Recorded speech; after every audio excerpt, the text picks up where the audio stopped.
Hello, everyone, and welcome to SmashBoxxTV podcast 582. Tuesday night, November 18th. I mean, we should just run it back. Last week, we talked about how it was our 11-year anniversary, 11/11, Yes. our 11th anniversary. And so clearly, these Tuesday nights are just going to continue for some time. I think that's how calendars work. How calendars do work. They can be a bit tricky sometimes They don't with those change- quarter days. They don't change days. Leap like name years, of the days. quarter days, things get really, a little squirrely at some point. But nonetheless, I mean, we could run it back. The question is, do we remember anything from episode 2?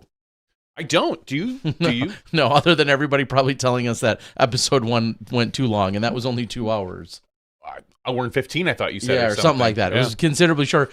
If I just had to guess about the time and the place, I would think we went to one of our superstars of that era.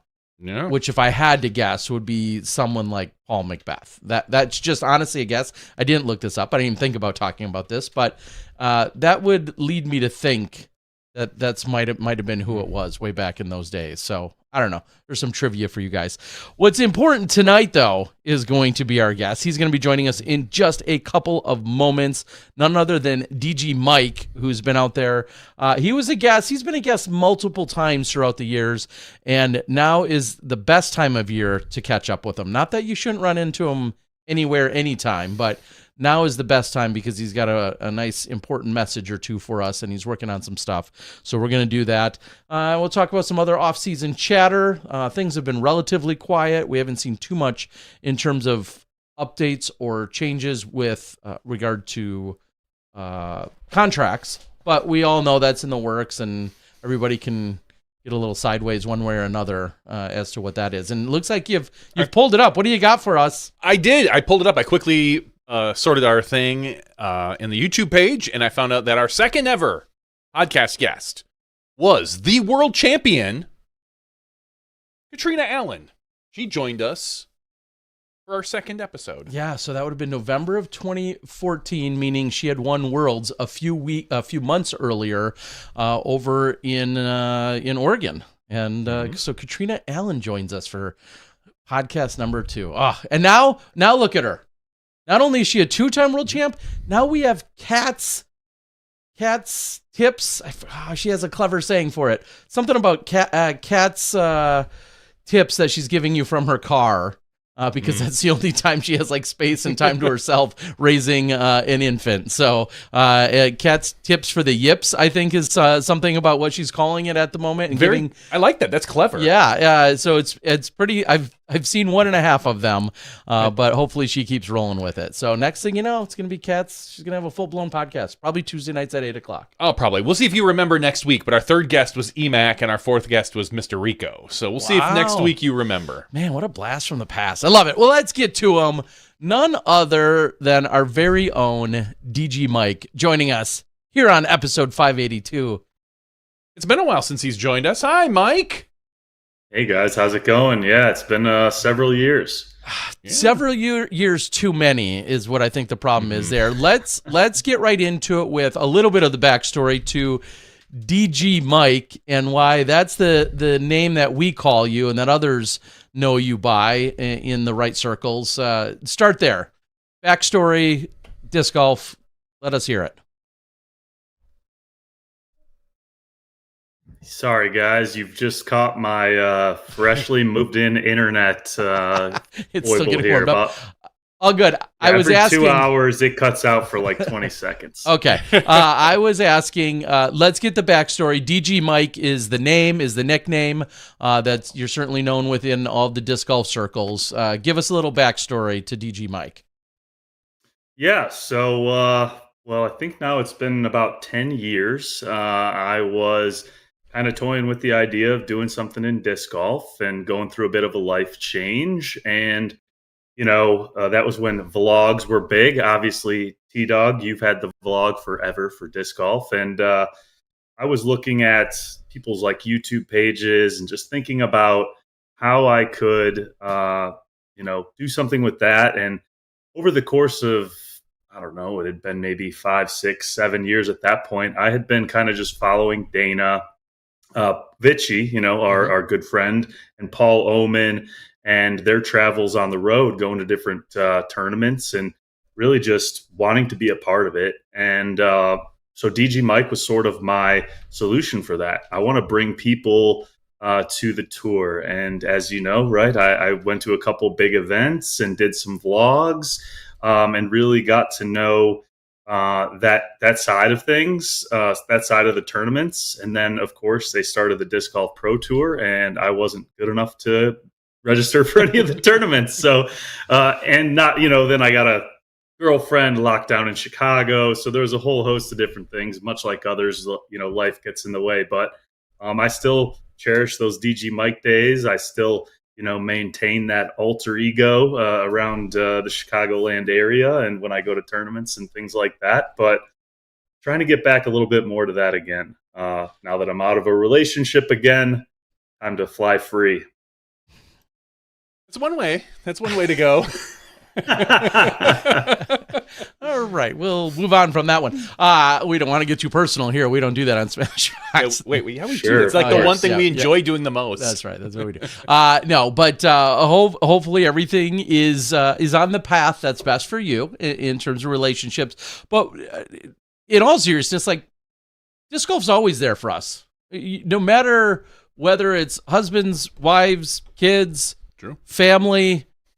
Travels, celebrations or otherwise. Like, disc golf is a mainstay. It's a constant. And I was just talking to someone last night about them having to put disc golf on a back burner. And I'm like, yeah, it'll be there next year. Oh, it was our good friend Johnny Rumble who said, he can't go to Thailand this upcoming year in 2026, although he's been there. And I'm like, that's funny cool. because it'll be there next year. He was just talking about going to Thailand a few weeks ago with his wife. I know. And now things have changed. Yeah. Not with his wife. But in all seriousness, that's just it. Like, disc golf's always there. Or people that, reintroduced themselves to it during COVID or picked it up in COVID and may put it down for a few years. They'll come back, possibly, probably at some point. So with that being said, what is it about disc golf that has been kind of that thread for you as you weave in and out of whether it's relationships or jobs or friendships? Where are you finding that thread within disc golf for you? Yeah, so that's exactly it. I mean, I've said that exact same thing to so many people who see that I'm playing all the time and getting out there and talking about tournaments, talking about, what people are doing in the sport. I say that exact same thing. Hey, it's okay. Deal with what you have to deal with. When you're ready to come back, we'll be here. It'll be here. And, we'll have a good time together. So for me, it's been that constant for sure. But, the friendships that I've built throughout my time in, starting playing seriously at ISU and meeting Dana and Dave Kay and Rob Strasser and Dan Nagel, and some of the characters from down there, and then taking that into a life up closer to Chicago, meeting the Joliet crew of people, then meeting some folks from Northern Illinois, Southern Wisconsin. It's just a support system that's always there when you need somebody to talk to. It is fresh air, it's sunlight. Sometimes it's rain and sometimes it's struggle, just like with everything else in life. But it's really that thread of, hey, we're all in love with creating flights and watching a disc fly through the air. And so it's had that energy, that positive energy that I've tried to cultivate myself too over these last 10 years as well, through some tournaments, my Movember tournament in particular. So it's been really a good boost for my mental health just for all those reasons. And I think everybody can kind of take something away from that aspect of it, and trying to, through Movember, not only break the mental health stigma there, but also break some of the stigma in disc golf that, like, everybody's just out here kind of being delinquents. No, like, we support each other and we're trying to do a positive thing for ourselves too. With anything, there's instigators and other folks who may be on the periphery trying to tear it down a little bit. But, it's a positive thing in my life, and the friendships are like my best. And, like you and I, Terry, I hadn't seen you in 3 or 4 years. You're like, I'm coming to Chicago to play this random flex tier at a pop-up park. And I'm like, all right, man, I'm skipping my plans for a couple hours. I'm going to wait around so I can see you. So it's that. It's right. It's like, we're here. We want to see each other, and we want to relive those moments that we've had over and over again. Yeah, it is crazy to think about so many friendships and experiences, and for someone like myself, I'm probably on the extreme end, who of course lives and breathes disc golf pretty much every day, but it's brought me so much joy and excitement, and I know it has to anyone that's listening or watching, but you can really get out as much as you want, or put in as much as you want. And if you go out and you play once a week and that's all that you do, and maybe you play alone, that's great. And if you're on the road 7 days a week and running clinics and doing a million other things, like that's another avenue, and everywhere in between. And obviously I think we're all blessed that so many people find hopefully whatever that good balance is for them while they're doing it. So let's dial in specifically, and you mentioned it, is your cause, maybe the initiative that you have in working disc golf into a fundraiser, but then also what that fundraiser is as we've entered November, and what that means. So kind of break all of that down for us. Absolutely. So this is the first year I think this would be the 11th year that I have not run my doubles event. I capped it at 10. I felt like that was a healthy round number, and I figure I'll set it down. And much like we talked about disc golf, I'll come back to it a little bit later. But the cause that I'm supporting is Movember. It represents different causes for men's mental health and suicide prevention, which is my sort of number one thing, and the thing I like to really push in the disc golf community, as that's been the thing that's affected me most. But Movember also supports causes which provide assistance for people that have had testicular cancer and prostate cancer as well. So it's an all-encompassing sort of men's health charity. I kind of refer to it as a charity for everyone, right? I mean, no matter male, female, whatever, you've got men in your life that are important to you. And that kind of translates into, this is for everybody. I know it specifically says men's health, but it's just a good thing for community, lifting each other up and supporting your partner. And so that's kind of why the doubles thing. So my tournament was a bring your own partner doubles tournament for 10 years at Delwood Park in Lockport, Illinois. And over the years, we've raised at that specific event approximately $50,000 in the 10 years that I ran the event there. The additional $16,000 on top of that, I probably raised through friends and family and other things of that nature. But that event was a main driver for me. And now the money, that sounds like a big figure, but realistically speaking, it was most important to me to be out in the Joliet and local, like Chicago area community, kind of spreading the message that, hey, if you're struggling, please go talk to somebody. Please have a chat with a therapist. Go see a doctor if you've got any reason to, whether it's because you feel like your health is failing in some way, go see a doctor. And that's kind of been my driving factor.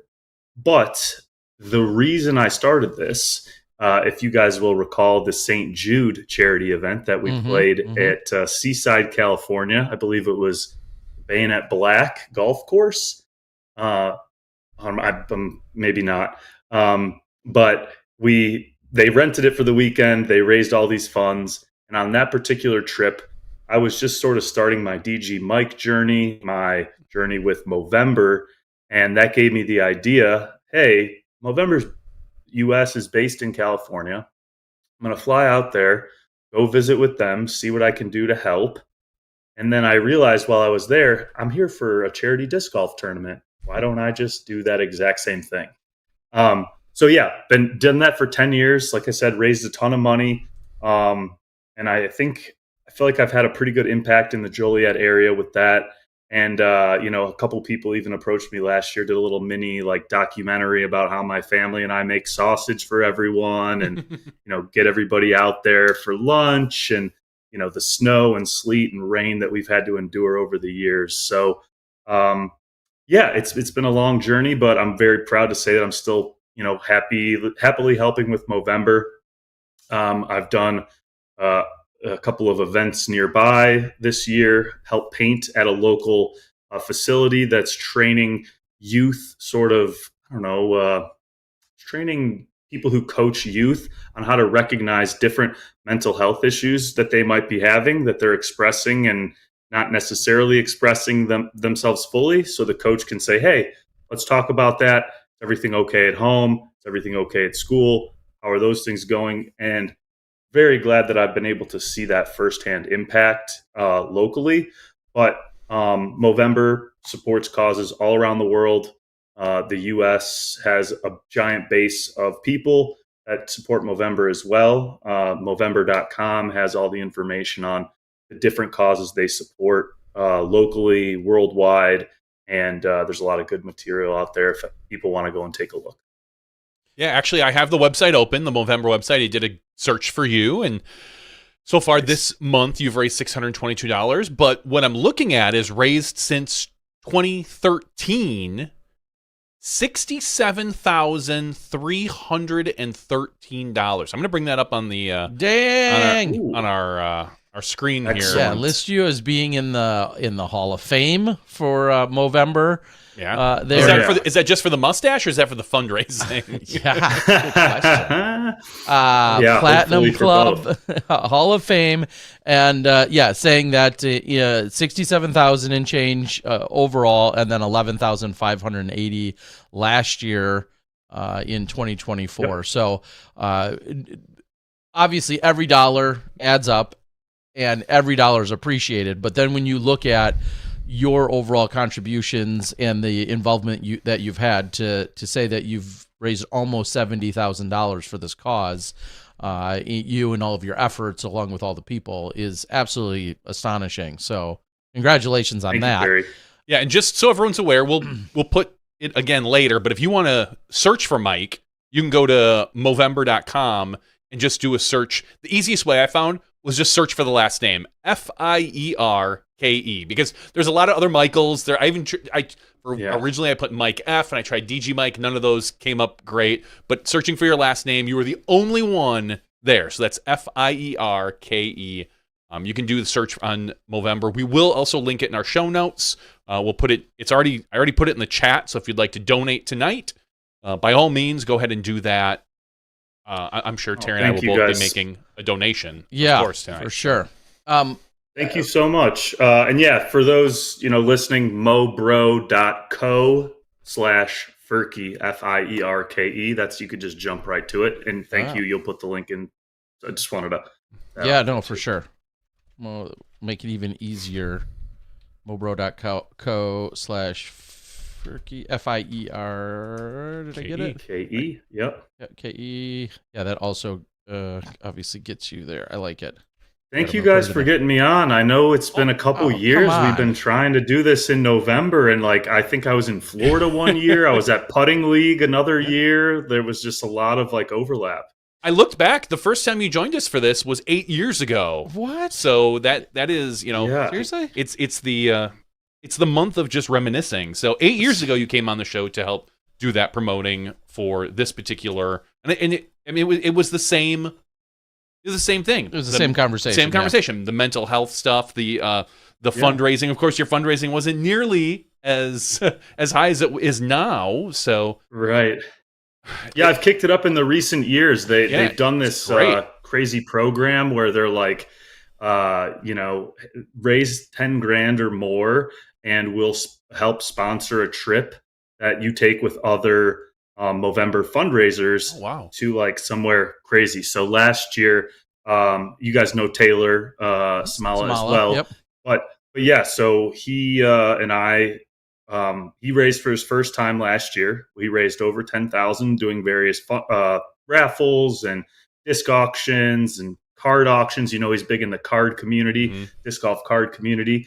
And then we both went to Peru and did a trek for 10 days around Ausangate and went to Machu Picchu and just shared stories of people's struggles and why they're part of Movember, and sort of did a lot of promotional stuff for Movember out there. So it was a great experience, great reason for us to kick up our fundraising targets for the year. And so, yeah, it's been very, very exciting.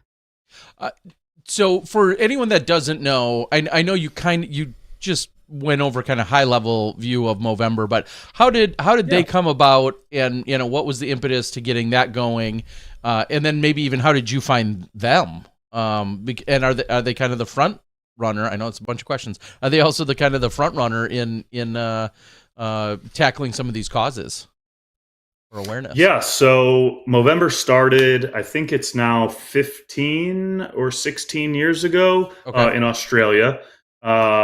The founders were in a bar having some drinks, and they came up with the idea to grow mustaches for whatever reason. And then along with that, they decided that they would raise money for a cause, and it happened to land on men's health. And then sort of the rest is just sort of all grown and built from there. They've, like I said, been around for almost 15, 16 years. They've raised over like $50 million or something for these different causes. I won't get an exact number right offhand, but it's been around for a very long time, started very casually. And, similar to me, the way I heard about Movember was just tangentially through some social channels. And I thought initially I'll just grow a mustache, see how silly I look. And, it's a good reason to kind of look like a goof for a while. And then raised, first couple of years, I think it was just like a few $100 I raised, just getting some smaller donations. Obviously much younger, friends' income base was also smaller. So we had all that going. But, then I had the struggles myself with divorce, and it really just kind of spurred me to, hey, like I was talking the talk before when I was raising money. Now it's time for me to walk the walk of go to therapy, figure this out. And then I got so much benefit out of it that I was like, this is probably a good thing for me to do. And I found that my mental health was better when I was doing stuff for other people and causes bigger than myself, as opposed to always worrying about everything in my own life. So it was a combination of all those things that sort of drove me to, hey, this is a really good cause. I can make a difference locally. And if it feels like, I can make an impact, I'm going to keep doing this. Well, that's incredible that not only like you said, did you get involved, but then for you to kind of, for lack of a better term, reap the benefits and or recognize that there were ways for you to get help and for ways to you experience, like you said, everything you were talking about, I think is awesome. And it's also incredible for, even like you said, there's a stigma around a lot of this, and then for just men, to talk about where they are mentally, some struggles that they have, whether or not they need help. That certainly is part of the overall challenge within our community and culture. And I don't know if it's like that in a lot of other countries. I can't speak to it, but certainly we know there's I think the temperature's only been turned up with terms like alpha male and beta male and all these other things that have come about in the last few years, especially on some social media outlets. And so for you to fully embrace and recognize everything that you have, I think is incredible. What maybe the question there is, are we trending in a better direction than before, or do you think the hurdle's even greater than in the past? How do you feel about kind of the temperature of the room when it comes to this kind of conversation? Yeah, I feel like, unfortunately, much like everything else, we're getting some extremes, right? Right. We got the extremes of people that are, leaning one direction, and then the extreme of people that I think we have more people growing and learning about themselves. So I don't want to say that it's necessarily all bad, but there's definitely having the discussion about mental health and about taking care of yourself definitely pushes some people in a certain direction where they get very stubborn about it and they don't want to try to address it. Oh, I'm fine. I'm fine. I'm fine.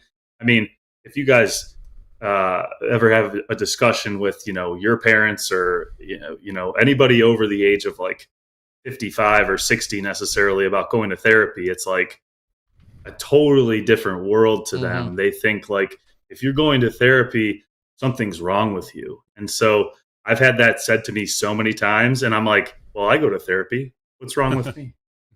And that really puts them on the spot. And I mean, that's kind of what my mom said to me. That was my ultimate way that I got her to go to therapy, was she's like, oh, you think there's something wrong with me? And I'm like, I've been in therapy for almost 10 years. So what's wrong with me, Mom? And so got her to go. That was this year. That was massive. But yeah, it's kind of interesting the way that people split on it.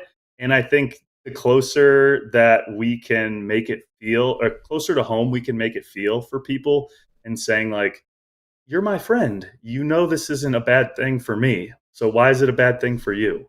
And, just inch by inch, foot by foot, you can finally see a little crack, and then just get in and talk to them a little bit more.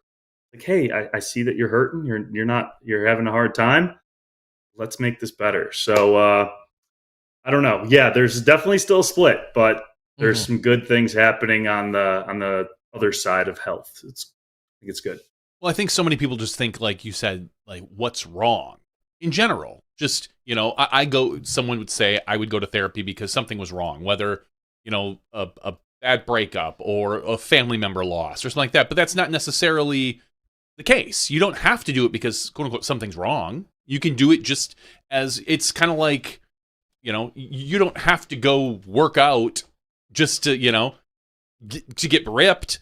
You can go out just to keep yourself active. Yeah, maintenance. It's maintenance. It's literal maintenance on your body and mind. I mean, there's no reason that you can't just go just to talk, whether it's about things you don't want to talk to your significant others or your friends about, or anything.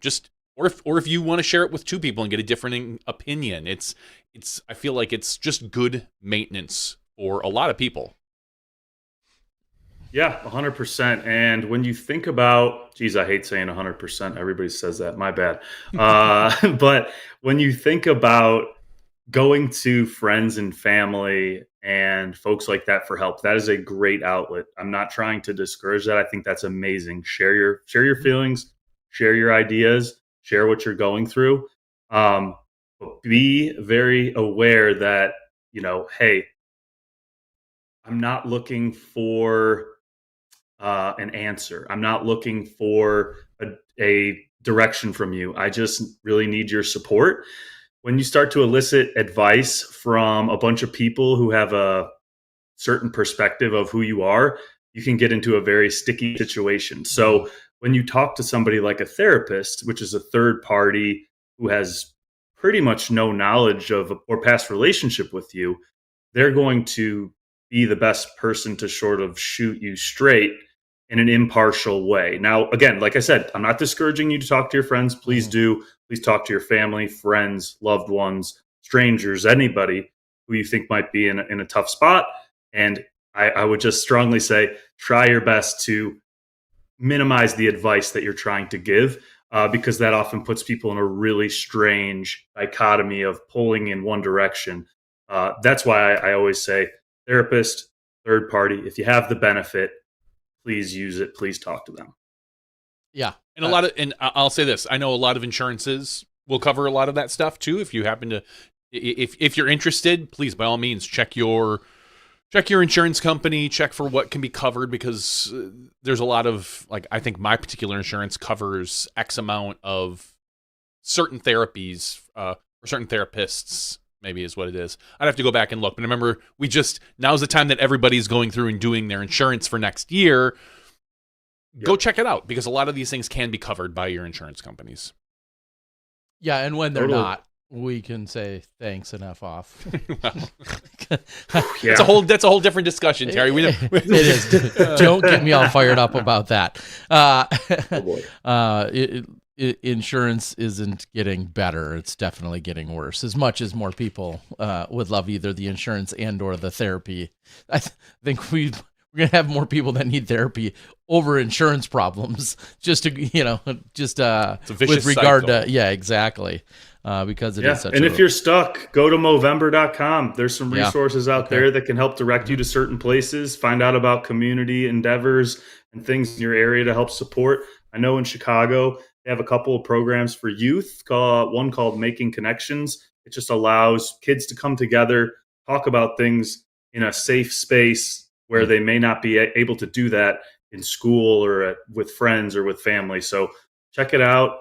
If you really are at a dead end there with insurance and whatnot, Movember's got some great resources too. Yeah, it's amazing some of the things that getting someone away from their regular circles makes a huge difference. When, as an example, my son, when he was 8 or 9, we brought him to just a group. It was a group for siblings with kids with who have siblings who have disabilities, basically. And he sat there with just a bunch of other kids who have siblings with disabilities, and I had never seen him open up like that. I sat like way off in the corner. I wasn't involved at all. In fact, I was probably just playing on my phone, and I was there I'm like, all right, well, I'll drop my kid off here and I'll hang out for the next 45 minutes. And it was amazing the way he opened up about things like that. Like, oh, this is how I feel. And I had just kind of picked some of it up, and I was like, wow, I would have never gotten a lot of that stuff out of him personally as he did from going to these support groups. So these things really truly can help. Yeah. Couple of quick questions regarding, first of all, what are some of the ways? There's obviously making donations. Johnny V's already jumped on it. A few of our Smashies have already jumped on it. Making a straight donation, awesome. There's probably no easier way than that. But aside from just straight up making a donation, what are some of the other things that you've either found success or fun or ties? Like what else? What are some of the, I'll say, the creative endeavors or ways that people are contributing, even if it ultimately leads to a donation? But what are some of the things that people are doing that you like or have seen? Yeah, I think one of the biggest things to make an impact is obviously attending an event, or, obviously if you're not raising money or you're not really involved with the charity all that much, you may not run one.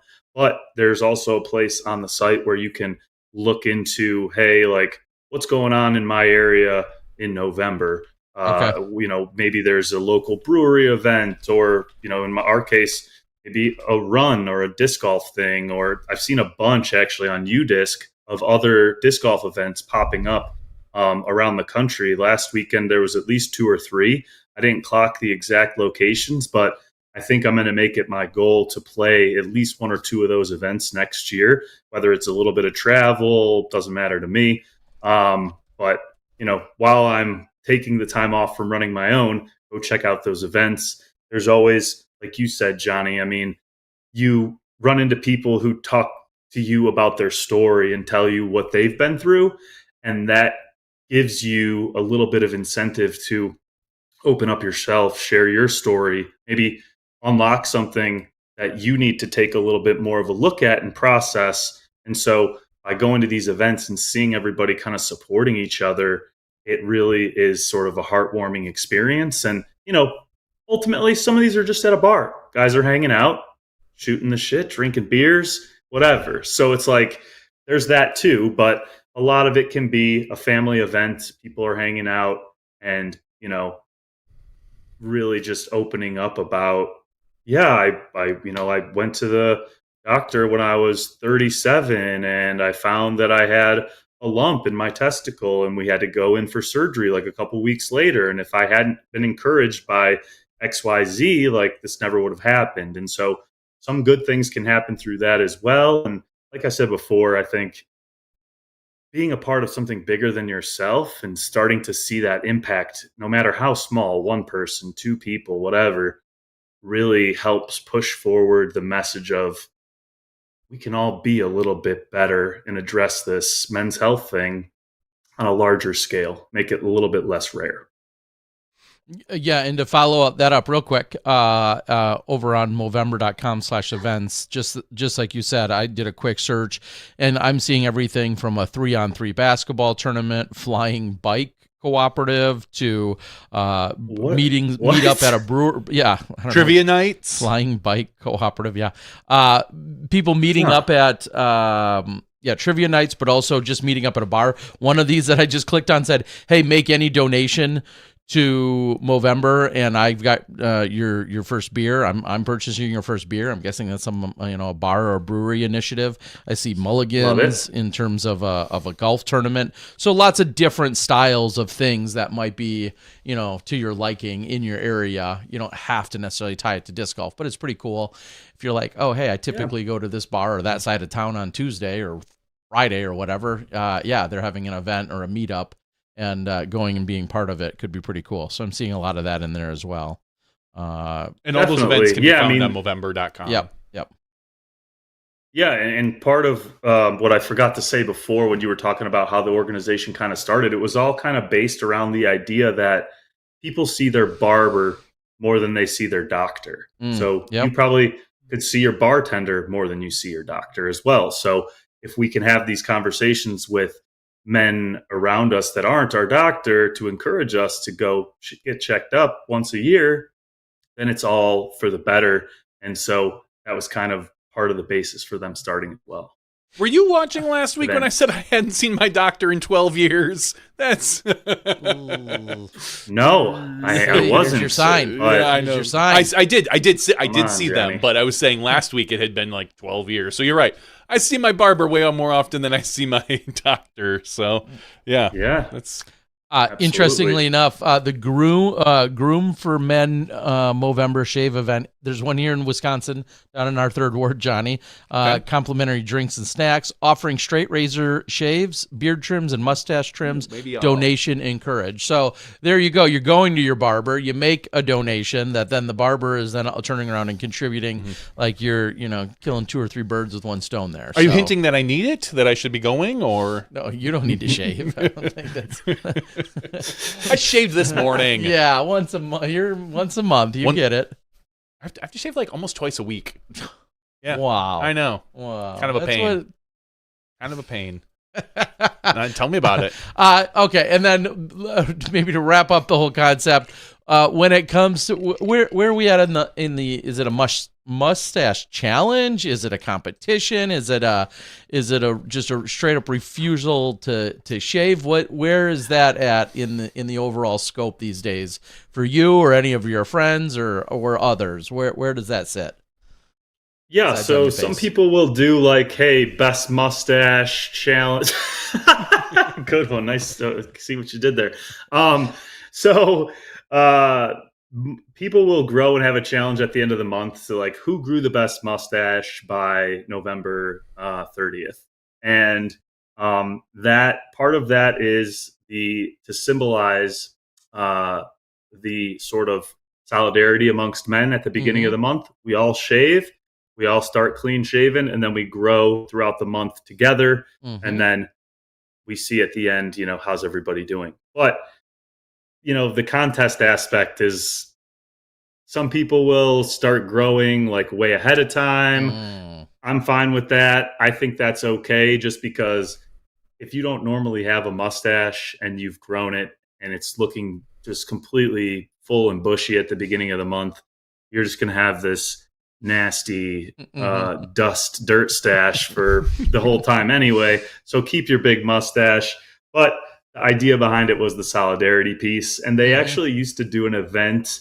They would host a big culminating event in their major cities at the end of the month to kind of kick off and say, hey, who's got the best mustache? Who's got the best costume? Little awards, things like that, to kind of encourage people to continue to participate. I think the budgets for those got a little out of hand, so those have been killed for many years. But I think people still host that type of stuff locally. I know for November 1st, people do shave downs. Hey, we'll all get together, we'll all shave at a bar or at a barber shop. And then similarly, they'll do some of that type of stuff at the end of the month as well. I've seen awards. I've seen people, whoever donates the most, you can come and shave my mustache or something, right? It's like, that gets a little awkward, but I think, people come up with all sorts of different creative ways. I've seen folks do, hey, vote with your donations. Mm-hmm. The style of mustache that gets the most votes and most donations, I'll do that mustache for the year. So this one guy was like, Frank Zappa, the trucker, the pencil thin. There's all sorts of different the stuff. Raleigh fingers, maybe, do. if we can, or yeah. Exactly. So yeah, you got to kind of start ahead for that one with the twirls, but that's okay. I was just thinking, 10 buddies get together, everybody throws in $25, and then it's voted upon whoever has the best one at the end. That $250 is donated in their name or something like that. I don't know. There's a lot of different ways you could go about it and make up the challenges. So I love it. Love to see it. Yeah, we're doing a move challenge on Strava too. Whoever walks or runs the most miles in November. So that's a big aspect of their thing that I neglected here. Their movement, which is just get up and move. Try to move 60 miles, document 60 miles throughout the month. I mean, when you really think about it, walking 2 miles a day, I really hope that everybody is doing that. And I know that a lot of people are not. So if it's conscious for you, it's a good encouraging factor to say, hey, like after dinner, walk around the block a couple times. Let's go. So that's also another aspect that they use to kind of drum people up. Yeah, I like it. Coincidentally, I'll quickly just say, it's funny that I have since Deglow been consciously trying to get in that arbitrary 10,000 steps, and what has been the most maybe enlightening portion of that is, unless you have an active job, 10,000 steps doesn't come naturally, right? To most people, especially if you work in an office. Now, clearly, if you're a parts runner at Napa, you're running around all day doing a bunch of stuff, or there's a million jobs that you may get there. But more often than not, myself included, obviously, you don't get there just naturally. And now that I think today might have been like, I don't know, day 74 or something like that of getting 10,000 steps Nice. in. It has been it's been really enlightening to see, and what made me think of that is 10,000 steps is about 5 miles for me. Not for your little short legs. I know. I'd be shocked if it was a mile and a half. Well, and that's where I question. That's where I question, like, everyone's steps and everything else, whatever. But yeah, getting up and moving, and having that. Just that thought process of like, hey, I want to dedicate some time or set aside. Like it's been a real pain in my ass, if I'm being honest, like, because to go out and make sure you get that many in, there's been nights I've had to end the podcast and it's before midnight and I have to go out and get another 1,000 or 2,000 in or whatever. Yeah, Terry's creeping my neighborhood at night. Which... I know. It's also good recon, but it's been really interesting to see that. And I guess I was thinking, it's like, wow, I could for once in my life actually get in on a movement challenge that I'm already participating in. So that's really cool to see, though, that there's a lot of different ways people can participate in this fundraising, and obviously walking challenging, step challenges, running challenges, all these types of things can all feed right into this as a natural, fundraising opportunity. And you think back to what we saw from the UDisc and Throw for More with the Paul Macbeth Foundation and what they did just a few months ago, which, kind of had that fundraising component to it. That's something that I absolutely love to see. So there's a lot of ways to get creative, I think, no matter what your passion is or what your hobby is. I guess that's my point. Yeah. So I love it. Absolutely. The walking thing, like you said, you don't really realize when you're just driving to an office and driving to lunch and driving home, and that's kind of your day, how few steps and how little movement you're making. Mm-hmm. So yeah, being aware of that, huge step. And Terry, that's awesome to hear. I think I'm sure your body is thanking you for that already. It's not doing enough. I'm 75 days in, and it's not doing enough, except for making me a little sore. But I guess I've got start. Damn it, I got other habits now. I have to change. Yeah, I haven't seen you show up with like an energy drink in a while. Though, so that's good. I have cut back a little good. bit on those as well. That's good. But, So, all right. my question to you, Mike, that hat. I don't think I've seen that hat before. I saw I thought I saw a basket on it. Does it say free? Yeah, it means he's does. going to send us one for does. free. Wow. Wait, what's going on there? I mean, you guys might get it too. Yeah, for sure. I'm happy to do that. No, I, over the last, again, 15, 20, I don't know, since I've been playing, I went and did a class and built out like a disc golf apparel idea for a company. And I've been thinking ever since then, oh, I should do something with disc golf. Oh, I should, start just something where I make my own gear for myself even and my friends and walk around the course. So last year, I was kind of really having a hard time with my job, not super excited about it. Spun up an LLC called DGIF Ventures LLC. Very obscure, so I could do consulting stuff and disc golf stuff all in the same. So it's Disc Golf is Free. It's a new kind of project I'm working on my own.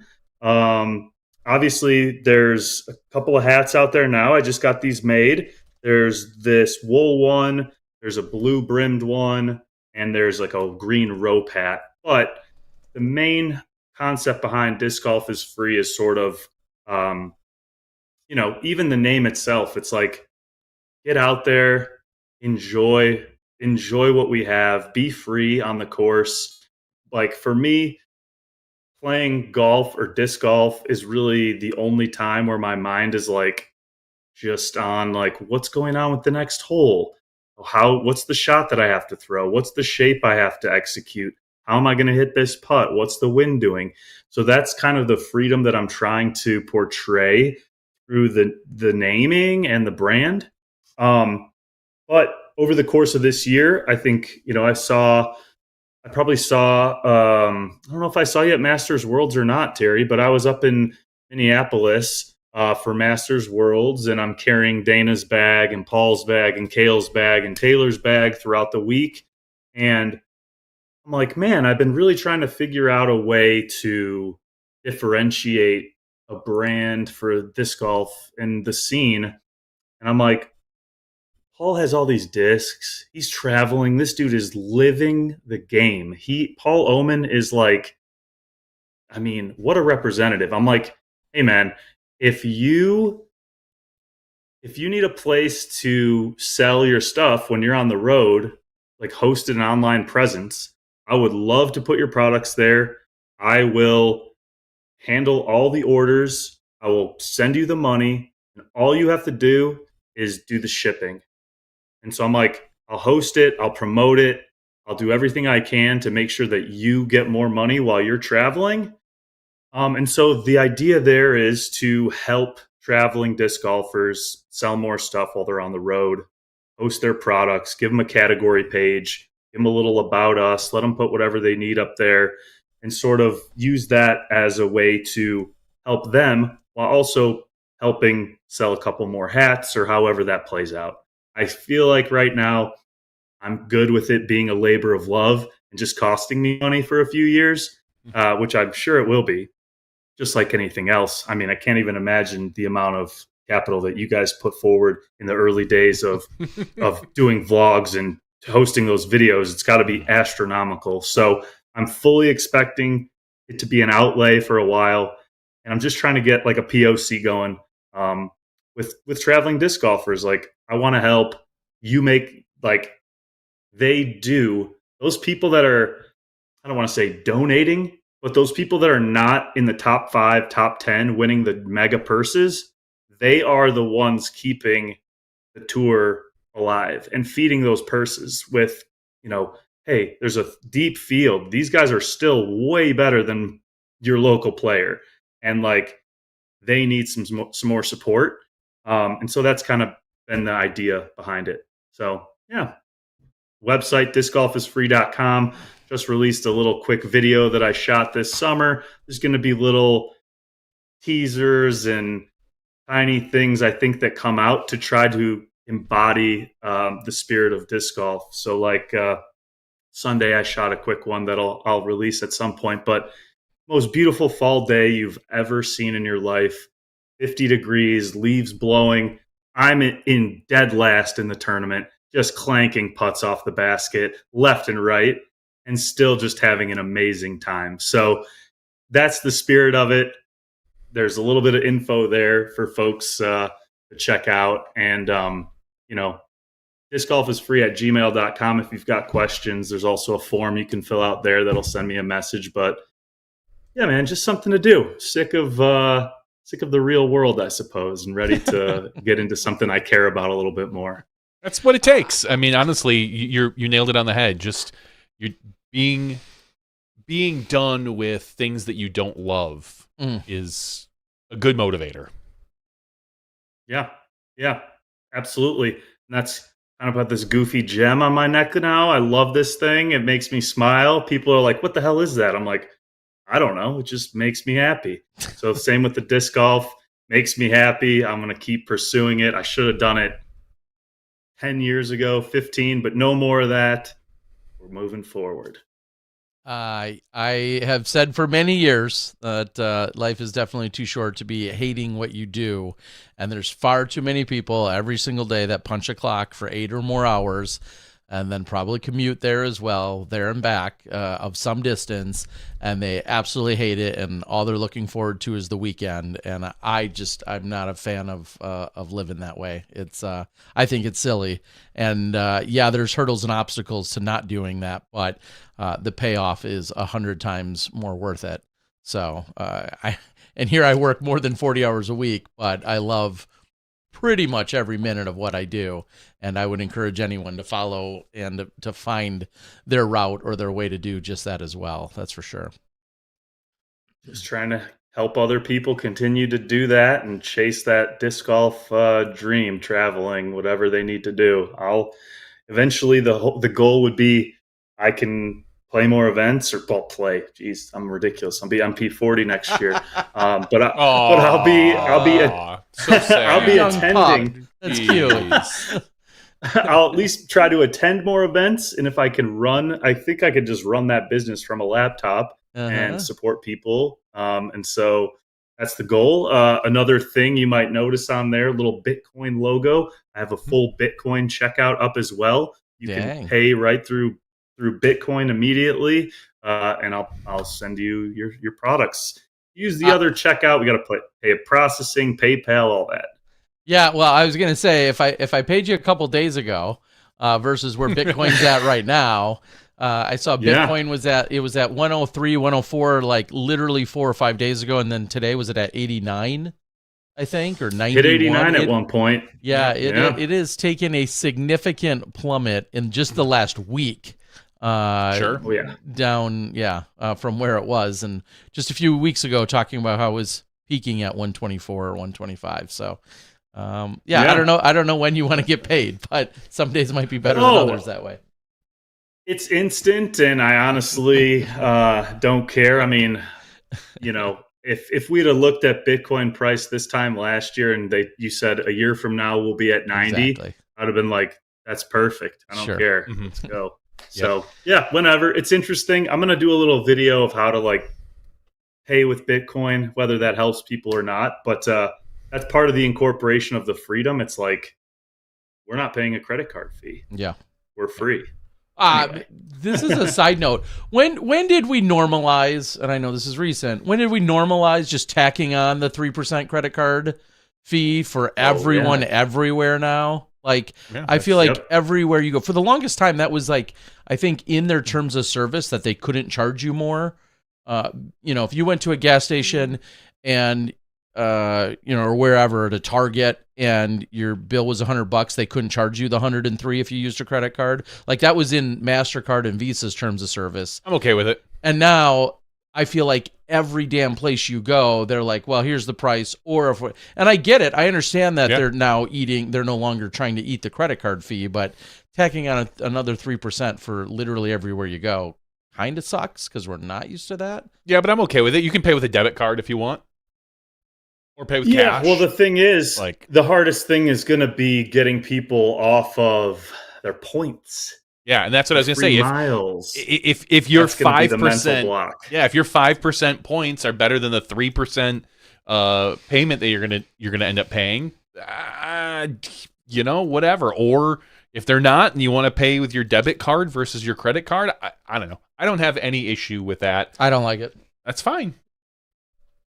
Yeah.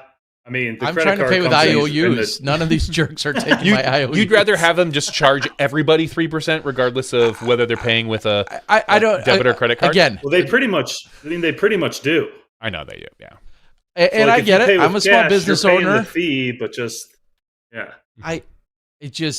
and of course I've been on both sides of this. I've been accepting payments for 20 some years for disc golf things, and I've accepted that as that's a cost of me doing business and offering credit cards in the first place. It's like, okay, well, 3% is going to go to them. Does it suck? Yeah, of course. But they created that system. I'm playing by their rules at that point. But now we've just at some point, I don't know if there was a law or something that has totally normalized, or the terms of services maybe that have just totally normalized going everywhere and like, oh, it's going to be 3% more. I don't know. We'll figure out the problems on another day. Well, we're getting into a weird area of conspiracy deals with the bank credit cards here. But all right, everybody, I'll let people do their own research on that one. Tomorrow, go out and watch Fight Club. That's what I'll just say. That it's got to, you want to take down the system. Go watch Fight Club. Okay. DGMike, before we let you go, anything else you want to share with us, disc golf related or otherwise, or Movember, or how long disc golf is free? How long have you been at your new place? What's going on with it? Yeah, so new place in Logan Square in Chicago. Been here since the middle of June. It's going great. I got a lot of grassy space here for my dog, Chicken. He loves it. On your dog's name is Chicken? That is correct. Let's see if we can do something. Hang on 1 second. He's the best. If you see me in person, please ask about Chicken. He was a chicken for Halloween, but he is just the most majestic creature. Oh, wait. There you go. Perfect. Beautiful dog. Yeah. Oh, he is so beautiful. He jumps up on that. Yeah, he's got like perfect ears. Crazy ears. He's the best. Yeah, his name is Chicken. He loves the outdoor space. I'm a little bit further from the Joliet area where I golf mostly, but now I'm closer to Elgin, closer to Wisconsin. So I'll be seeing you guys a little bit more up in that neck in the summer. But yeah, this summer I was off for a while, just sort of recouping, figuring out what I was going to do with my life. It was a strange time, but got me more ideas for Disc Golf is Free and on a better path in life. So, thanks for asking. Yeah, if you guys go out to Disc Golf is Free, or if you pick anything up, I appreciate it. I'll probably make a donation to Movember in your name. This is the only Paul Oman thing I have right now. As you can imagine, corralling a traveling disc golfer to send me photos of other stuff that they have, not always the easiest thing. Yeah. So I'm going to have to put in a phone call and get some other things going with him. But if you want to buy a destroyer from Paul Oman, I can facilitate that through the site. And just trying something new. And I appreciate you guys having me on, and good to see your faces. And hopefully, wait, are you doing cold turkey this year? Of course I am. Funny you ask, because cold turkey registration is open. No, we're about half full on Saturday. So if you'd like to come play, we'd love to have you. We get the likes of Christopher, who's won multiple times. Chris Meyer has won, and he's been on the show. Jonathan Borsick, I don't think he's signed up this year right now, but he has won in the past. Ryan Stilson. I mean, right now we got way more. He's going to be down at Cho, so I don't know if he's going to be up here.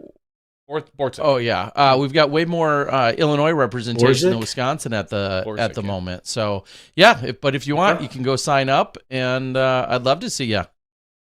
Yeah, I'll take a look. I got I got a couple things, but you're usually pretty efficient on that Saturday, right? I mean, think it's like that's an understatement, but yeah, we're pretty. Yeah, things. okay. I got Running a tournaments thing has at only night. gotten easier, in my opinion. I mean, the with PDGA and online scoring and all these other things, I'd like to say I feel like I was trying to be cutting edge when things were far more manual, and we still got it done. But now, yeah, I mean, we got pizza right on site that I'll have for lunch for everybody. That I dish out for everyone, and 2 rounds of the classic layout. And yeah, Ooh. we'd love to have you. Awesome. Well, I got to calculate some numbers. I got to be back before 7 o'clock. I'm going to Magic Lounge. Yeah, you are. So Wherever you are, What it's kind the of place is Magic that? Lounge. I have I to don't ask. know. It's supposed to. It's like a theater where they do Yeah. magic in the north side of Chicago by like Wrigleyville. Yes. I think it's supposed to be all sorts of different, there's like a bar area where they do like close up tricks and stuff. It's supposed to be really cool. I might have to join you one of the Kind of like the Magic Castle out in California. Yeah. Okay. Ooh, I only say that because they're constantly in my feed. I watch cards by Ladani, Jason Ladani, who is like a world-renowned card magician guy. I've been watching Sleight a of lot more of hand, them kinda. lately. And but yeah, that's in my feed constantly is that place. And I keep thinking one of these nights I'm going to just go down to Chicago and take it in. So anyway, you'll easily be back in time for that. Okay, cool. Hit them with an email. They've been completely booked for like weeks at a time. So make sure you email them first. They can fit you in, and sometimes when there's not. I think there's a lot of singles available. I mean, we can sit across the room and just, enjoy the show from opposite ends, and then send that man a drink over there. Yeah, definitely be doing. I'll make that. it disappear. Hilarious. Anyway. All right, pal. Well, yeah, let's take a look at schedules. Guys. Maybe we can run into each other in person again soon. But if not, keep doing what you're doing. We love it. Yeah, it's incredible to hear not only what you've gained and the stories and perspectives, but then what you're sharing with the world and normalizing a lot of the and overcoming the stigmas that are out there, I should say, is a better way to word that. And we love that. And it's certainly important. It's not just important this month. It's important every month. But I know a highlight and a focus on it this month is where we're at. And we appreciate you doing it. And the rest of the disc golf community and the greater scope of all men and women. Let's face it, when men are addressing their issues, that doesn't just benefit them and their immediate family. It benefits really everyone and all of society. So we appreciate it. Of course. Thank you guys. I appreciate you. And yeah, we'll see you soon. All right, pal. Good to talk to you. Have a good night, Mike. See ya. Bye, guys. DGMike joining us. Once again, Movember.com. Look up Fierke, Fierke, and give a donation, as I already have. Johnny V got in it. I did right away, because I know myself in that I say that I'll do it, and if I don't do it by the time the show is over, I forget about it, and then I think about it like 3 weeks later, and I was like, oh yeah, wasn't I going to do that? Yeah. And then I never get around to it. So if I get to it right away, which I did, so congratulations. And I'll remind you tomorrow to make another donation on my behalf. Cover the drink you bought me last night. There we go. Thank you. Maybe what I'll have to do, maybe I'll have to find a disc or two that to incentivize people. I'm going to be doing a Whatnot stream on Thursday night, almost exactly 48 hours away from right now, if you're listening live. I'll be doing my 3rd ever Whatnot stream, and then, I definitely should pick an item or two that will specifically, I'll take the money from those and specifically put those toward Movember and Mike's cause. I'm going to jump on his team, as we all should, being near and dear to the disc golf community. So remind me, somebody on Thursday night, remind me to make sure that I do that, because I just made the announcement that I'm going to do the actual show. So having 1 or 2 discs, like I said, that go to contributing toward that cause is a no-brainer. All right, moving on, after talking to DGMike, what else are we seeing in the DG community, Johnny, and some scheduling and some naming and branding, and what else? Well, there was an event this weekend. First, we'll start with the Fight Round 8, which I assume is their 8th annual. Which I love the name. It's a It was out of La Plata, Maryland, and it happened November 14th through the 16th. It's an A, B tier, depending on what division you're playing. The tournament director was Noel Duke. Assistant tournament director, Adam Neal. Winning this was Ryan Lauer. Congratulations, Ryan. Besting Zach Peterson and Ross Williams.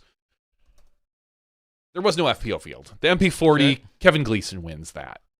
Another win for Kevin Gleason. How many is he up to? I don't know. I just closed the thing. It's a lot. It is a lot. It is a lot. But it was a pretty light weekend, to be honest, as far as A tiers go.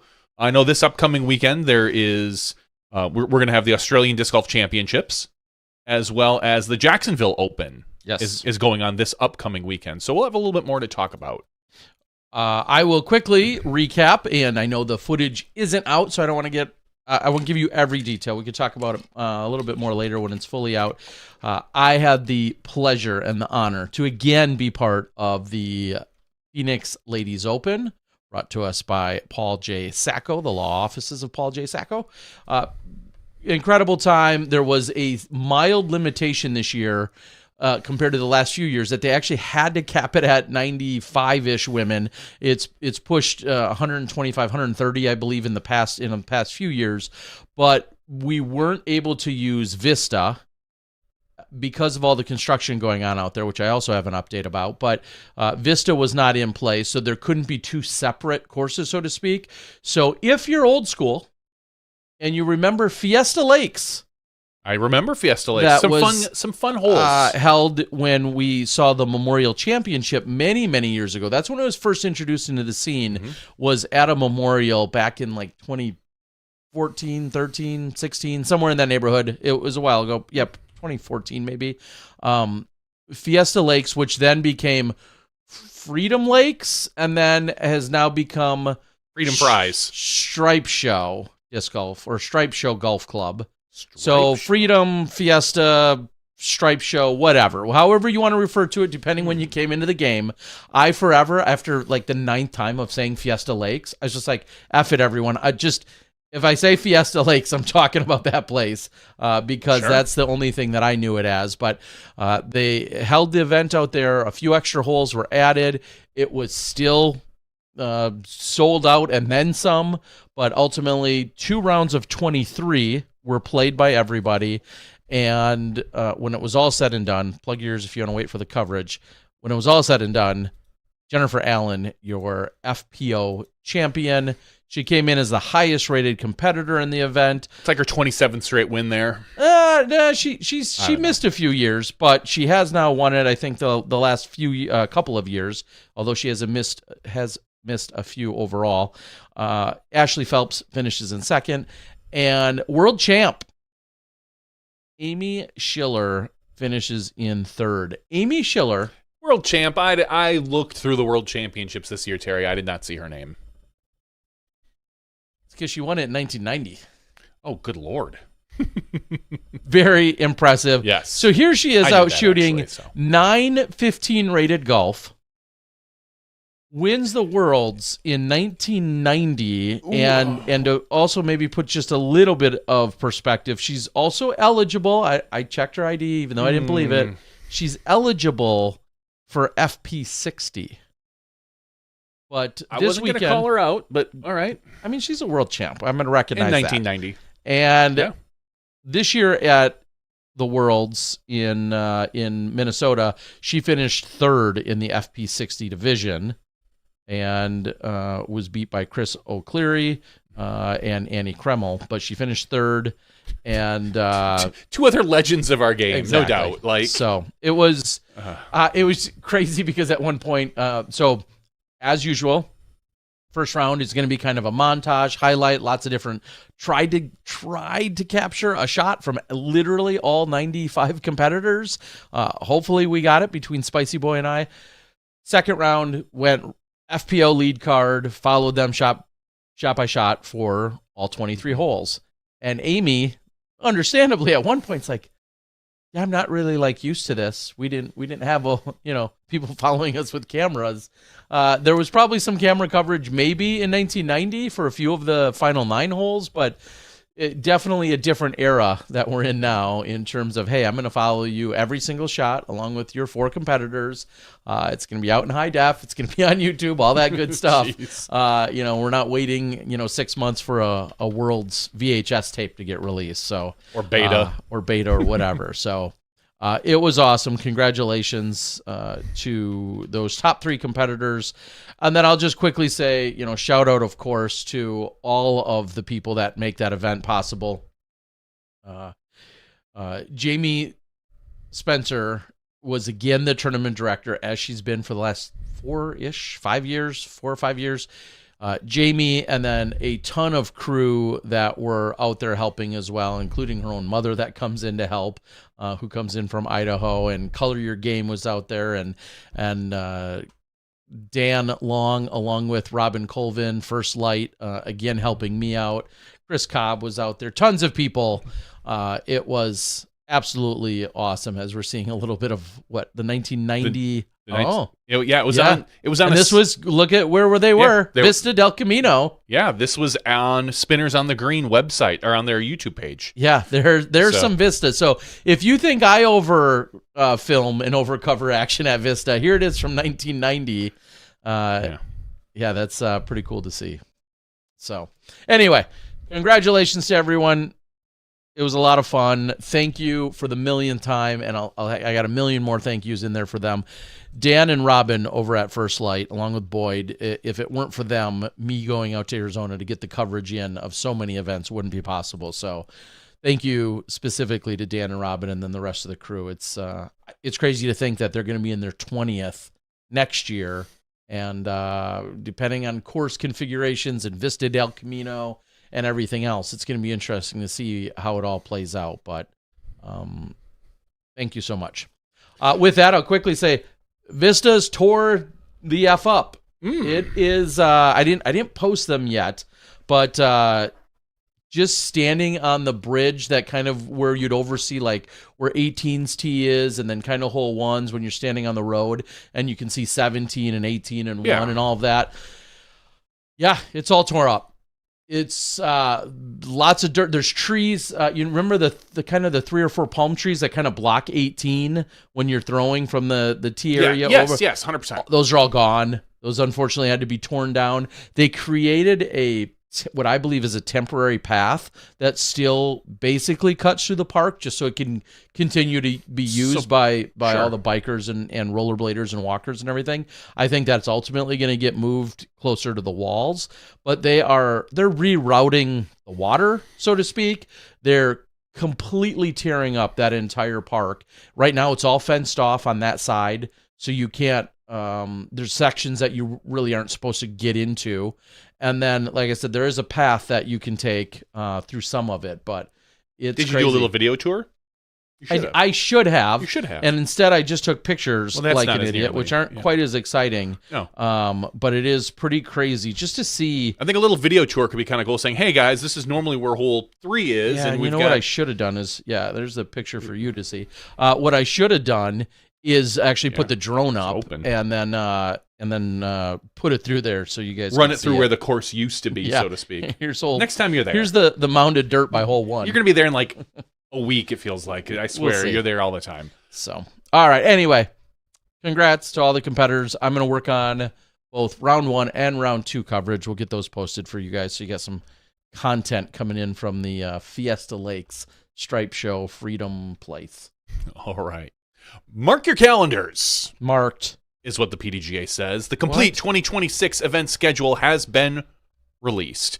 I don't believe them one bit. It says the complete 2026 event schedule, but my guess is that if you go through this, and I know it's got A tiers and XA and NT and Elite Series, I bet you there's more that show up.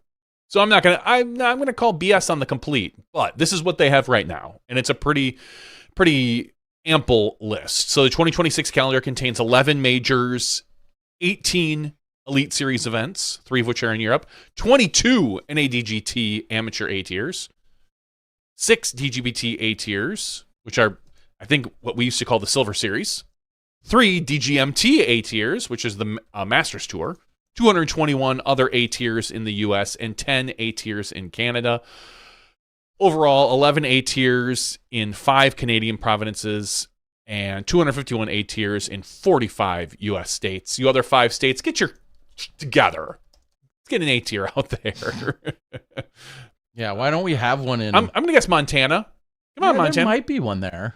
I was going to say Hawaii. Where are you, Island. Hawaii? Hawaii might have one. Probably Alaska. No, I think Alaska has an A tier. I don't know if it's an A tier. Is Meyer Lake an A tier? Or is it a B tier? I don't know for sure, but get your act together, 5 states, whoever you are. So you can go to the PDGA's website and take a look at the schedule. It's got everything. Our very first weekend, you're going to see the 2026 Charlotte Roar Open and an amateur event, an NADGT Arizona Premiere. So those, look forward to it. January 3rd, that's where the tour starts. And it goes all the way until, keep scrolling. December 13th, the very last weekend, you're going to see the 2026 South Florida Open, along with the 2026 CDGS Championships out in California. Either way, if you're desperate for an A tier or want to find one, make your plans early, go out and take a look. Terry, did we talk about the introduction to the PDGA Europa Cup? I feel like we briefly mentioned it. We might have. I mean, it was birthed. Now you just October 22nd. You got to nurture it and feed it. Yeah, I mean, and pet it. I'm sure it's going to be the biggest thing in Europe. And then suddenly, no, it's not, actually. Oh. European Open returns. Wait, what? Yeah. So 1 month. It lasted less than a month. That was the shortest. I was going to say, it's not the only A tier that didn't happen or major. Dude, that's true. I know there's stamps with the disc, but anyway. The European Open returns. A new agreement reached between the PDGA and House of Discs for the European Open name. So rather than the Europa Cup, you can scrub that from the memory banks, and we're going back to the European Open. I have mixed feelings, not going to lie. But it says, in an effort to preserve the history of the original European PDGA Major, Discmania has agreed to license the European Open branding to the PDGA through a 5-year agreement. During this term, the European Open will be the marquee event in Europe as the MPO-FPO Continental Major. The formally announced PDGA Europa Cup will be tabled for later use by PDGA. I hope that whatever the PDGA agreed to, it didn't cost them a penny. That it's just a naming right. That they saw the Europa Cup and was like, oh crap, they're really going to rename this thing? Well, why not just use the European Open? Why not just do this? Because in my eyes, and I know this is going to rub a lot of people the wrong way, I don't give two craps about the name European Open. I don't think it matters at all. Slightly. In the zero. I think it matters zero as far as the name. I think the Europa Cup was a fine name. It would have been a fine brand. It would have been in my opinion, maybe a really nice break after we just had the Worlds in Europe, and say, hey, guess what? This is a new horizon. This is something new. We are starting. Because if this cost the PDGA a single penny, it's money poorly spent in my eyes. Like this name to me holds zero weight, the European Open. And again, I know maybe I'm different, that I don't have a nostalgia for the European Open. It's a great event. It's one of the best events that we ever see, but I don't think we need the name. So the fact that they went to the Europa Cup, okay, again, I just worry or think that the Europa Cup will be tabled for later use. Is that kind of just like a dangling carrot in the future that says, all right, if we don't get this name, we'll go to the Europa Cup in 5 years? And I've said this about every major. The PDGA should own the media rights, which I'm fairly certain they do for this new European Open. It doesn't say anything in there. For every major, they should be the deciding factor. They should be the deciding factor for all the rule sets for every major. And if you don't like it, don't be a major. USDGC. Yeah, I don't know. I'm happy the European Open will continue. I don't know the details, but if it cost us anything, money poorly spent. My opinion. There's clearly branding and merchandising that's also associated with the idea of this. it feels silly to some degree to also spend money to start from scratch too, doesn't it? Like, I mean, they already had a logo, they already had like name. Well, yeah, now I understand that. A month ago, we've had it for a month, so. Yeah, I guess we'll see. I think one of the things that's maybe more confusing, and maybe a fresh name would have kind of solved that problem of Europa Cup, is the European Open has been so synonymous with exactly one place, one location. For the most part, it's always been synonymous with that. So when you have a new name, it kind of can give that fresh perspective. It also, on the flip side of that, I feel like can add to the confusion of, well, what majors do we have every year? And if the majors all change names, there can be a confusing factor in there as well. I kind of get that. Like, I mean, right now, all of our other majors have consistent names. And I'm not saying it can't be changed. I'm just saying, like, that's another perspective of the overall scope of, like, consistency. I get consistency. I do. I truly. The Champions Cup we have, and that's clearly now going in all sorts of directions through all over the country here in the U.S. And not that we are, but I also don't want to be tied down to these majors, to any of the majors, other than Worlds. Worlds is the only major in my eyes that we flat out should be tied down to. If they told me in 2 years, hey, guess what? We're not going to. Three other brand new majors. We're not going to have the Champions Cup. We're going to go do the Japan Open. We're going to make it a major, or the Australian Open, or the Southeast Asia Open, and that's going to be a major. And we're going to skip, the Champions Cup will come back in a year or two. We're going to rotate it or something weird. I don't care. Like, give me the same set number of majors. That makes me happy. 4 or 5. I don't really care, even, to be honest. If you're a man or a woman. Yeah, possibly. Yeah. But to me, the only event that I think absolutely needs to happen every year is Worlds. Yeah. Even USDGC. If you told me USDGC is going to take a year hiatus and instead we're going to do a different American major over in Portland, rock on, man. Go for it. I don't care. I don't care if I see USDGC. I don't care if I see the European Open, and I don't care if I see Champions Cup. I just want to see good golf.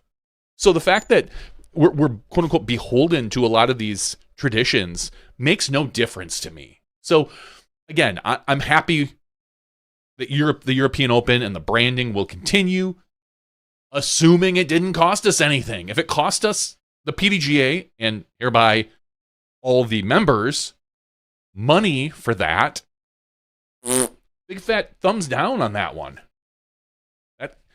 That's my take. And I hope at some point we'll have a PDGA representative on the next few months, I'm sure. And if I remember, I'll ask that exact question, that if it cost anything. So PDGA people, if you come on, be prepared. Yes. Get the hot seat. Johnny's the one hot going question. at you hard. Yeah, going to come at you hard. Question. And we're supporters. I've always been a supporter of the PDGA. In general, 99% of the things they do, I get right behind and I agree with.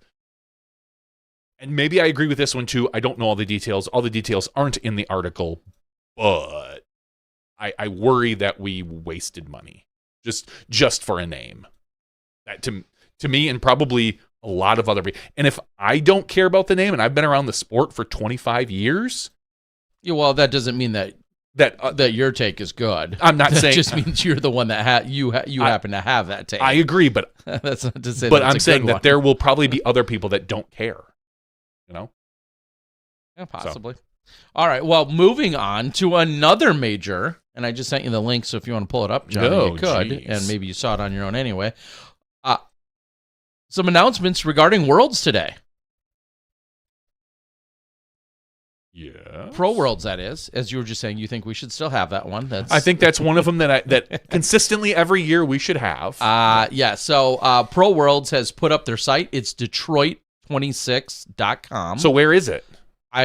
Well, not in Detroit, but it's near there. So that's kind of funny in a sense. And I understand attaching genuinely, one of the most known cities, as opposed to saying Wixom, yeah, right? No, or whatever the technically where's Toboggan even technically located? It's even obviously it's even anyway, it is kind of funny though when you think about that. Yeah, Milford, Michigan. Yeah, Milford, Michigan, which I knew.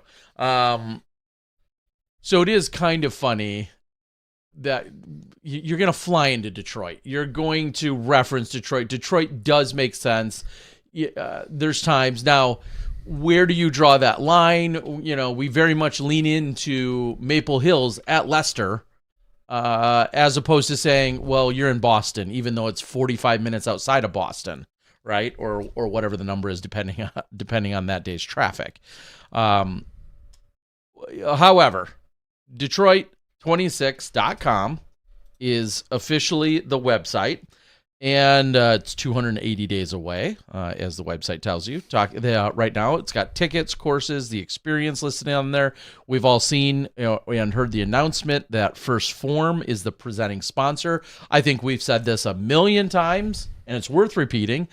Anytime you have an outside, a non-endemic, an outside of disc golf sponsor jumping up as a presenting sponsor, I think that always adds to the coolness factor. You may love or hate or not use or intimately use said company, whether it's a Gillette or a Lands End or a Columbia or whomever, or a First Form, a Zuka. Now Zuka's more is now inside the sport, I understand. Intellytics. The companies that we've seen have a Rocket Mortgage or whomever that we've seen with a little bit of success getting into the sport. I think it's cool to see them as a presenting sponsor. Vessi, who we know has become more popular with disc golf, but certainly was not, did not start within disc golf. So I do love seeing that. A few of the things that were noted, they are going to implement an RFID access control at 4 events. Now, this is the kind of the overall Ledgestone team and events, where spectators will use their badge to make purchases at every vendor at SFO, Champions Cup, Worlds, and the Tour Championship. Are you forced to use your badge? Because that sounds dumb to me. All vendors, food, merch, and manufacturers will be on the same platform using the Intellytex, as you were just talking about, with some of their technology. Still sounds dumb.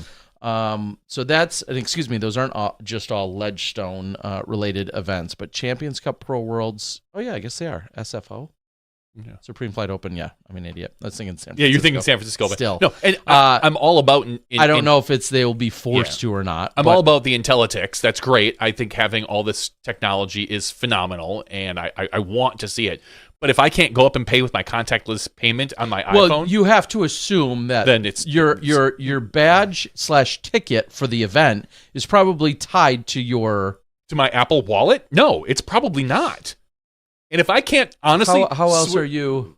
It's probably maybe tied to some account that I... But how else did you buy your ticket? Online with a credit card? So it's Which attached probably, to... that's what I'm saying. It's probably attached to your RFID. I know it sounds dumb, but I don't care. I want to use my Apple Wallet. If I were forced to use Intellytics, I wouldn't buy anything. That's honestly how I feel. Because not only getting my Apple Wallet... Said the guy who was just excited a few minutes ago about 3% being added to your purchases. I'm saying I have the option. No, because with my Apple Wallet and my Apple Pay, and I think Google Pay gives the opportunity to, you can pay and have it use basically a false credit card so that it doesn't give your information away. Correct. And you don't know that this doesn't do it. No, I know. You're getting really worked up for stuff you don't know about yet. I'm just saying I'm fairly certain it does. Not that it matters too much, because if I'm paying for my tickets with Intellytics, they have all my information anyway. I get it. I just don't like the idea. I want my options. Let me pay with my phone. I don't want to be forced to pay with a ticket. I love the idea. I love being able to badge in and out for certain things. I like the option to pay with Intellytics. I'm all for that. I think it could be really cool for some people, maybe that don't have their phone with them. Or like they want to say, I'm just going to leave my phone in the car. That's great. I don't need to take pictures. I don't want to have my phone with me. Cool, I got my badge. I think that's phenomenal as an option. I would be very remiss if I had to pay with it. I'm just saying. Well, you might have to. I'm reading more. There's more details. If you scroll into the site at least, rollout, blah blah blah. Unified payments. Spectators will receive an RFID badge linked to a credit card or preloaded with cash at on-site kiosks, allowing fast contactless purchases occurs. RFID portals will streamline entry and secure restricted zones like VIP and player areas. I think that's seen that awesome. Specifically, we see a lot of that taking place over at the in Estonia at the festival. And then the scale is that at Pro Worlds, over 50 vendors will use the platform. This technology is proven widely used at major festivals, live events, reduce wait times, improve security, and simplify operations across the boards. And then there's some quotes and some other details about it regarding Intellitek's. Up to YouTube. Okay. Up to YouTube. Okay. So, yeah. Anyway. You F with Intellitek, they just shut you down. They do, They're apparently. like, hey, shut up, dipshit. We don't like what you're saying. They have a First Form VIP terrace. They have the Vessi Champion Circle, which looks like it's going to have separate seating. Club K, VIP catered and dining areas, multiple dining areas, vendor villages, a sweet spot with zipline climbing wall, family fun zone, and a mini course. So yeah, everything that you talk about in terms of trying to get a family experience to have more than disc golf is exactly what it looks like they're trying to do, just like we've seen at the European Festival and a little bit of what we saw at the World Championships this last year, as well as what we see at a number of our Disc Golf Pro Tour events. So trying to make it more inclusive for other family members that may not care about actually being there for the disc golf. But if we'll just stereotypically say the husband, the wife, and the two kids want to go, and maybe only one kid cares about disc golf, and he walks along with mom, and dad and the other kid go to the petting zoo or go to the zip line or go do a million other things. I think that's a pretty cool option. And then the only other thing that really jumped out at me was I think some of their basic tickets, which I know was a hot topic last year, not the spot at the mall, but some of their cheapest tickets are going to be $10. That's great. I think which having also those cheap prices is really awesome during the week. A common criticism that you hear of all the events these days is, hey, are we outpricing ourselves? Do we think we're bigger than we are? And why is the cheapest ticket to get into an event $44 or whatever it is? I think listening to some of that feedback is huge. I guess the question always becomes, are you more concerned with getting the ticket price at the door or getting potentially more people there that might then inherently spend more money at all of your places? And those are two different philosophies, right? Like, yeah. But guess what? There's plenty of plenty of concerts in the world that aren't free or cheap, and you go and you pay the insane ticket prices, and then you still go pay the insane beer prices, beverage prices, food prices, t-shirt prices. So I don't know that any one model has been proven to be the official model. No, there is no right to do it. There is no right or wrong. But what I do like to see is cheaper options for like kids, like you said, family kids. Guess what? You got two kids under 13, $10 a pop. Sure. Awesome. That's phenomenal. I think that is something we should be pushing for to try to expose our sport to people who normally maybe can't afford it, or that it would be a burden on a larger family. Now, the weekend, the prime tickets, jack those bad boys up. Get as much as you can for them. Capitalism with a capital C. Oh. I'm okay with it. But the bringing people in on a summer day on a Thursday or a Wednesday, man, awesome. I can't applaud them enough for that. Okay. Anyway, check it all out. You know the website, Detroit26.com. I am not a paid representative in any capacity. Hopefully I'll be working the event in some kind of media role. But I know those were some of the takeaways from the website recently released. And good to see a lot of information now. It is December. And the fact that this doesn't take place till when? August? Yeah. August or September of next year? technically. Yeah, August. Last weekend in August, practically September. I just love that there's this much information out there, and I will say that of any event that is this far ahead. Lots of different stuff for you to go consume. Caddy guides aren't out there yet, but lots of other information, including partners, sponsorships, and they have a ton of them already listed in terms of your standard or your expected sponsorships. Okay. With that, yeah, that's great. check it out, Detroit26.com. Anything else in real world disc golf terms before we head to an after show? I don't believe so, Terry. Okay. Sign up, cold turkey, get in on that action. And if you can't play all day on Saturday or all day on Sunday, depending on your divisions, we also have the Flex Start on Saturday. You just play 9 holes twice on the Red Fox course, which is already a very, very, very short and easy course. So ripping through that twice to make an 18-hole Flex Start round is pretty easy to do as well. So hopefully you can come join us for that if you can't play in the regular event.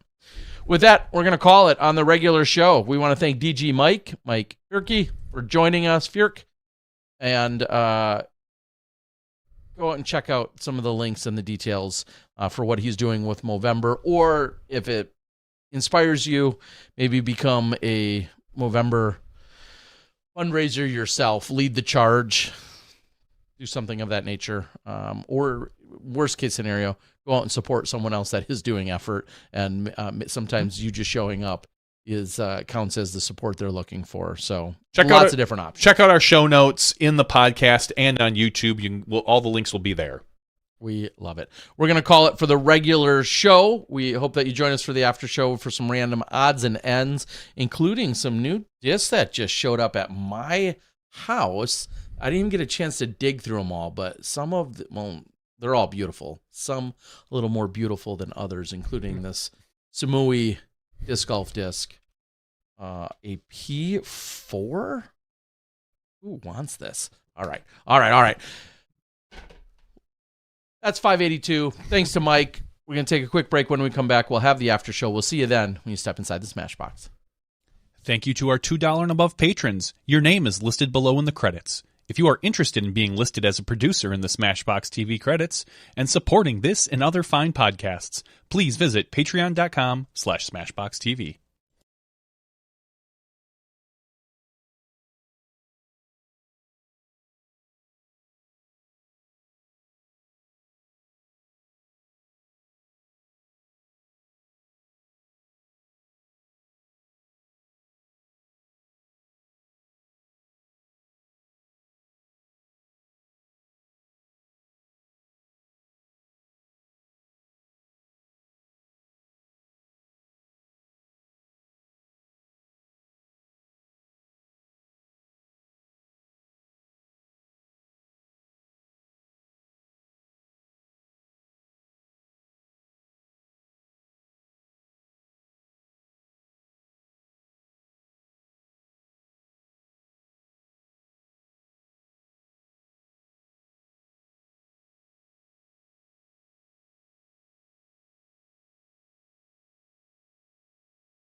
Hello, everyone, and welcome to Smashbox TV Podcast 582's After Show.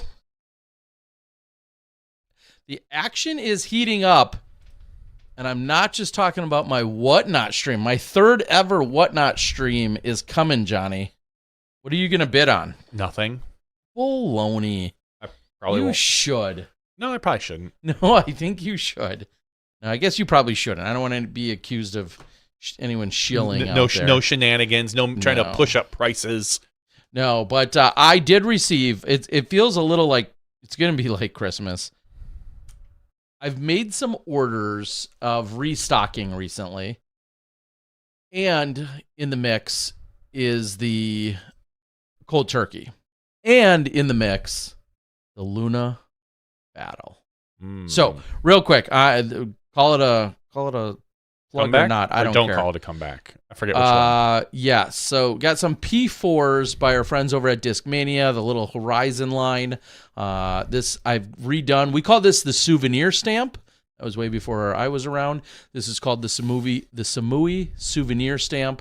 Got some of these on a number of discs, including that P4. Also got a fresh update on the Disc Golf Guy, a little mini logo. This one's a little bit more subtle because it is not only it's a mini sized stamp, but also that this one's white on here. These are on some swirly MD3s. Here's another quick P4 to show you. Hot item alert. Are you kidding? Some more glow bergs and a little bit different look and stamp than what I've done in the past. Some glow bergs. And not only does it have the Disc Golf Guy stamp, but then also got a small amount with the Samui souvenir stamp. I mean, it feels nice and it probably glows really well. Puts it on any line. It holds any line you put it on. Yeah, hold it up to this light. Yeah, I took a couple pictures before with the glow action. You're not gonna be able to see it because our light's not doing it any justice here with our screens. Oh. Anyway, they do glow incredible. You'll see a post on my Instagram. I took a couple of pictures actually right before you got down in the basement.